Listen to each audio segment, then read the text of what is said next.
Good morning, beloveds. So I didn't know it was a thing to celebrate the date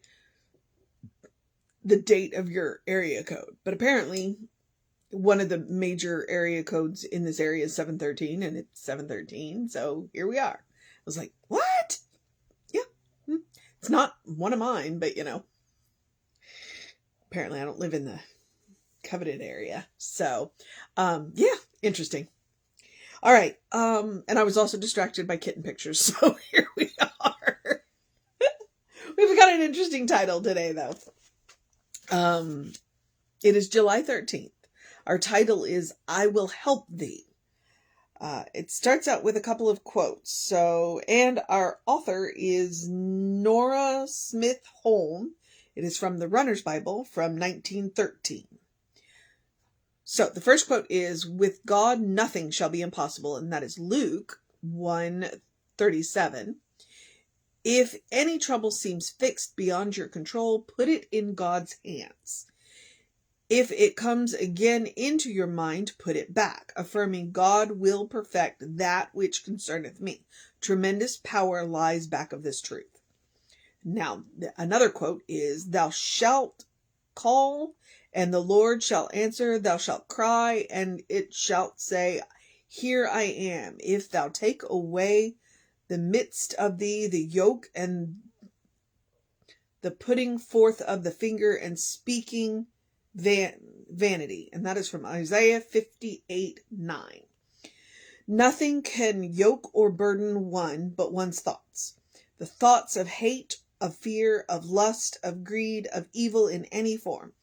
It is better, however, to liken evil thoughts to veils, which hide from one's eyes the truth, the beauty of things that grow in the sunshine of love. These veils are thick and of ugly color. They distort. Many there are who grope about all their lives because they wear such a number. They run into danger, injure themselves and others, and finally, in seeming darkness, they lose their way. The truth is that they were all the time in the light, but they knew it not, for they would wear the veils. God acts upon the assumption that everyone sees clearly, and who would suspect... No, wait, hang on. And who would suspect its ever-present help when behind so many thicknesses of evil? Okay. Although I completely agree with her. Her way of writing it was throwing me. Okay, so the first quote was from Luke. With God, nothing shall be impossible. And that's what she says. And we had another author not too long ago that said, put it in God's hands. It's like, whatever your problem is, turn to God. Okay. And that's what Nora is saying here. It's like, whatever your problem is, if any trouble seems fixed beyond your control, basically, if you don't feel like you can do anything about it, then give it to God. Give it to God. Go into treatment. Okay. And then if it crosses your mind again later, treat about it again. Now, that does not mean that you sit on your couch and wait for God to fix it for you, because that's not the way this works. The way this works is you treat about it, you pray about it, you go to God with it, and you say, all right, I don't know what to do about this situation, but I know you know. And I know that you will send me all of the guidance and whatever assistance I need to get through this. Because right now I don't see a way out, but I know you know.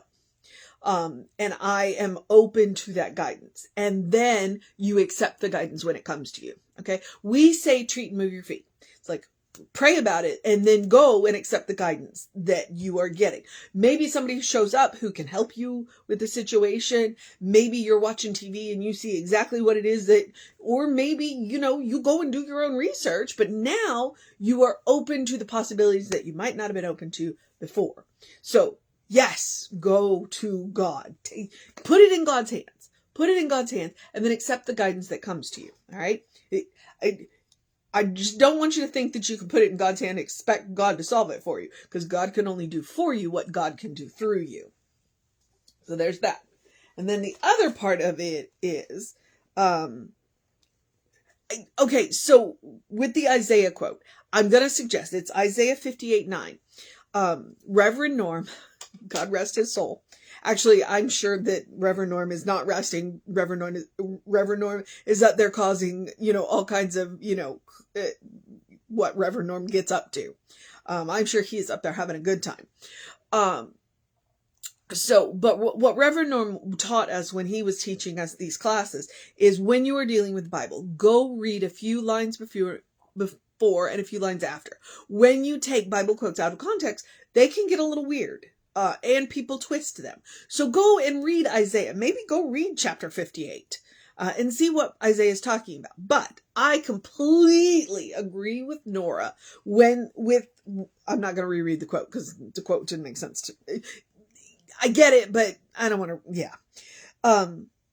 What she's reminding us is that all of these thoughts that she says, thoughts of hate, of fear, of lust, of greed, of evil in any form, basically those, we can call them negative thoughts, we can call them non-preferred thoughts, are veils because they get between us and the reality. Because we can't see through them. And I like the fact that she said they're of an ugly color. They distort. So when we are caught up in these emotions, as she said, or any of the other ones, anger, fear, hate, lust, greed, they distort our thinking. They distort our actions. God is operating from the premise that we can see clearly the wonderful richness and beauty and abundance around us. And yet we're walking around with these ugly veils on, and we wonder why we're bumping into things or we're bumping into each other. And it's like, because we're all wearing veils, ugly veils, not even pretty veils. So the best thing that we can do for ourselves, which is what she's getting at, is to take those veils off. To take those veils off and to see clearly the situation. And how do we do that? Well, we listen to the first quote and we go pray to God. We go pray. We go into treatment. We go into meditation. We go commune with the source of our own being. And we do the work. We do the work. We set down our burden. There's somewhere in there's a quote where Jesus says, my burden is light. My yoke is light. It's like, let's set down the heavy burden. Because it's Martin Luther King who says, hate is too great of a burden to bear. I will choose love because hate is too great of a burden to bear. It's an ugly color veil. Let's take it off. Let's take it off. Let's look with the light of love. It's like we're walking around in the light, but looking through some pretty ugly veils. And we wonder why the world looks the way it does. Well, because we're looking at it through a lens or a veil that doesn't show us the whole picture. Okay. And that's kind of the really important thing. Veils distort, veils obscure. People don't see you clearly when you're looking through a veil. They don't see you clearly when they're looking through their veil. You don't see clearly when you're looking through a veil. So the best thing that you can do is to take the veil off. And I know I make it sound easy. I mean, we've all been to weddings where they, but it's gonna require some work of you. It is, because there are some things that there are some preconceived notions that you are going to have to give up. There are some things where you're going to have to give up some ideas and go, okay, you might have to say I'm wrong. It happens. I say it more often than I'd like to admit. I'm wrong. Okay, I can handle this better. Let me take my veil off. So the mission today, should you choose to accept it, is exactly that. Let's take off those ugly color veils, the veils of hate, of fear, of greed, of anger. Let's take them off and look and see what really is. And the good news is that we don't have to do it alone. If we're going to take those veils off, because the title of the talk is I Will Help Thee. All right. If we're going to take that veil off, God's going to help. Spirit's always got our back. Spirit's always got our back, and we'll do that. So that's the mission today, should we choose to accept it. Let's take the veil off and let's see what really is around us. I commend Nora to you. I think that was amazing. It's amazing what somebody can do with one simple quote. It's like, oh, yeah, here, let me commend this to you. Well, you know what? Nora, I'm on board with the veils. Let's take them off. So the other part of the mission is the same mission I give you every day, which is to do something loving for yourself, do something kind for yourself, do something compassionate for yourself. And honestly, I cannot think of anything more loving and kind and compassionate that you can do for yourself than to take the veils off. And you may be wearing more than one. Honestly, most of us are wearing a veil of some kind or another. You walk around with in culture and religion and society and, with all of the norms that they have put on us, and they call them norms, but ain't nothing normal about them. Most of us are operating through some kind of veil we may not even be aware of. So go to the source of your own being and ask, hey, am I wearing a veil? Can you help me take it off? What guide me in taking this veil off? And there are wonderful ways to do it. There's all kinds of sacred literature to doing. There's all kinds of psychological literature, sociological literature. It doesn't just have to be sacred literature that can help you take those veils off.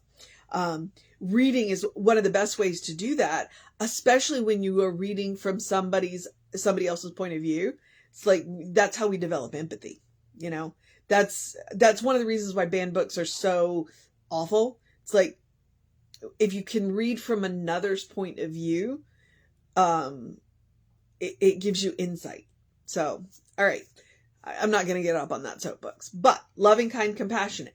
It also looks like taking a deep breath before you speak to yourself or others. It looks like taking a walk. It looks like taking a nap. It looks like taking a break.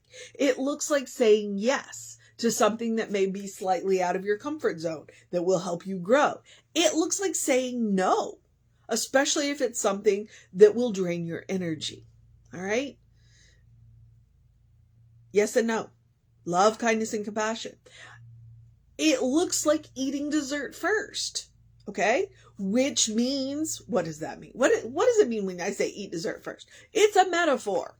I mean, sometimes I literally mean it, but it's a metaphor. It's a metaphor meaning don't save the good stuff.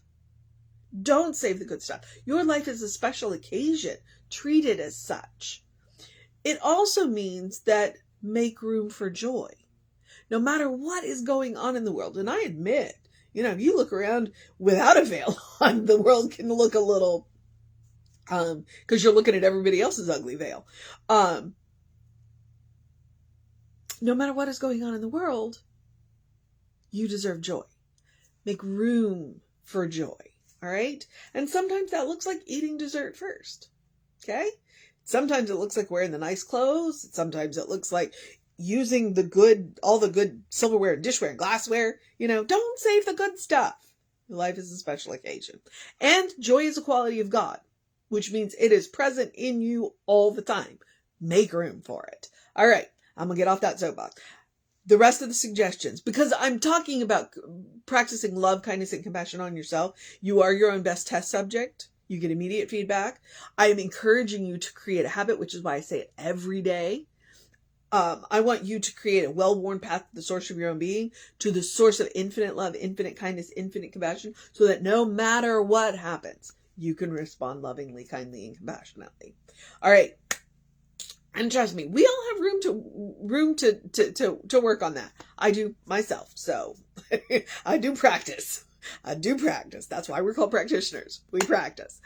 All right. And, I'm jumping forward into, the rest of the suggestions, which are just basic self-care. Okay. Because that's what practicing love, kindness, and compassion is on yourself. It's basic self-care. Take care of yourself. You deserve your own love. You deserve your own kindness. You deserve your own compassion. Absolutely. You're a beloved child of God. Do something to engage your mind and your body, whatever that looks like for you. Hang on. Drink plenty of water. We're looking at a feels like of 115 today. Please drink plenty of water. Your brain works better when it is well hydrated. Also, get early in your day bright light. I'm asking you to get 5 to 10 minutes of bright light between 7 and 9 in the morning. Or if you get up before the sun, artificial light will work too. It's a hormone balance. It's called a circadian rhythm. When you can get that early in your daylight, it will support you having more energy during the day and help you sleep better at night. It's science. You can look it up. And circadian, if you look it up, starts with a C. C is also for cookie. And now I've got Cookie Monster in my head. All right. And then, as always, because now that I've got Cookie Monster in my head, open the windows of your soul. Allow the breath of heaven to remind you. You do live in heaven right here, right now. It's all around you, all the time. It's a mindset. It is a state of consciousness. There's a Cookie Monster quote. It's like, I will live in the present moment unless the moment is unpleasant. And if then I will have a cookie. Okay? Mindset, right? That's what we're talking about. Once you learn to create that heavenly mindset for yourself, nobody can take it away from you. And heaven ceases to be a place that you have to get to and can become any place that you are. All right? So, okay.